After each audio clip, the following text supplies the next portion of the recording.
ले गई और मैं परेशान हूं कि हुआ क्या। मेरे मामले के किसी प्रसंग में मेरी भूमिका ही नहीं है, क्योंकि सारी प्रक्रिया दो ऐसे व्यक्तियों के बीच में चल रही है जिनके पास एक भाषा है जो मेरी भाषा नहीं है, जबकि मामला मेरा है और कहने को लोकतंत्र है। ये लोकतंत्र नहीं है, ये भाषा के स्तर पर तानाशाही है, बुरी चीज है। और मैं जब भी ये बात कहता हूं, बार बार कहता हूं, ज्ञान की भाषा के तौर पर अंग्रेजी का सम्मान करना जरूरी है, क्योंकि रिसर्च आप उसके बिना नहीं कर पाएंगे। बहुत मामलों में सीखने की जरूरत है, उससे भी, जापानीज से भी, फ्रेंच से भी, सबसे सीखने की जरूरत है। लेकिन आपके देश के सुप्रीम कोर्ट में, हाई कोर्ट में आपकी भाषा में बात ना होती हो, ये बुरी बात नहीं है, शर्मिंदगी की बात है। हमें एक समाज के तौर पर शर्म आनी चाहिए, ये उससे कम बात नहीं है। इसलिए जब कोई मुझसे कहते कि राजभाषा के तौर पर आपकी क्या कल्पना है, 14 सितंबर का दिन आज है, हम आज के दिन ये सेमिनार क्यों कर रहे हैं। 14 सितंबर 1949 को शाम को 6 बजे एक फैसला हुआ था। एक अजीब सी अफवाह लोगों ने उड़ा रखी है।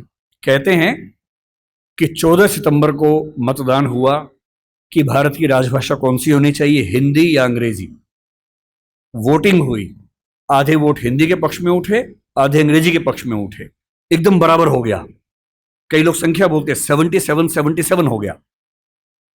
और तब स्पीकर ने, डॉक्टर राजेंद्र प्रसाद ने अपना कास्टिंग वोट दिया, क्योंकि उनके पास अधिकार है कि वोट डाल सकते हैं लास्ट में, अगर बराबर हो जाए तो, हिंदी के पक्ष में दिया, और इससे हिंदी भारत की राजभाषा हो गई। इससे बड़ा कोई झूठ नहीं है।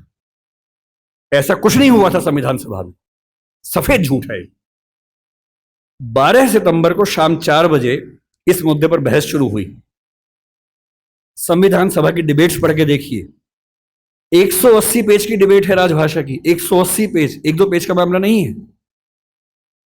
संविधान सभा के वॉल्यूम 9 में ध्यान से पढ़िए, पेज नंबर लगभग 1130 से 1390 के आसपास का मामला है।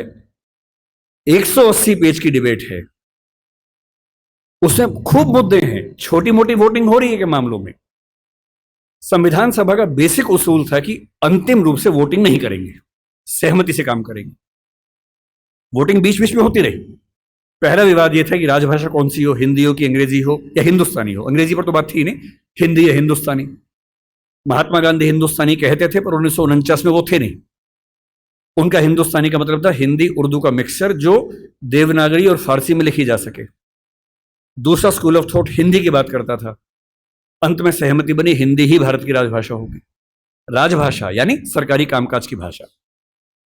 दूसरा सवाल था कि लिपि कौन सी हो, देवनागरी हो, कुछ ने कहा कि देवनागरी और फारसी हो, कि हिंदी को फारसी में भी लिख सके। कुछ ने कहा देवनागरी और रोमन हो, हिंदी को रोमन में, जैसे व्हाट्सएप में लिखते हैं वैसे लिख सके। खूब विवाद हुआ, अंत में हुआ कि देवनागरी ही लिपि होगी।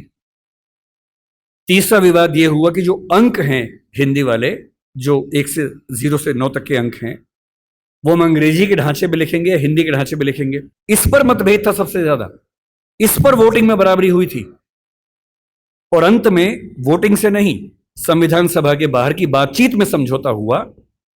मुंशी साहब थे, के एम मुंशी थे, आयंगर साहब थे, उनकी बातचीत में समझौता हुआ कि ठीक है, अंतर्राष्ट्रीय अंक मान लेंगे। और उसके बाद गहमा गहमी के बाद, 2 घंटे की रिसेस के बाद, 14 सितंबर शाम 6 बजे आखिरी सेशन इस मामले पर हुआ, 2.5 दिन की बहस के बाद।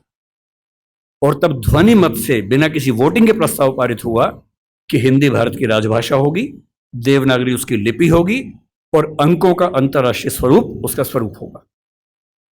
इस झूठ को मन से निकाल दीजिए। ये झूठ मैंने भी 1000 बार सुना था अपने अध्ययन के दौरान, हमारे अध्यापकों को भी ऐसा लगता था, मुझे भी ऐसा लगता रहा कई साल तक।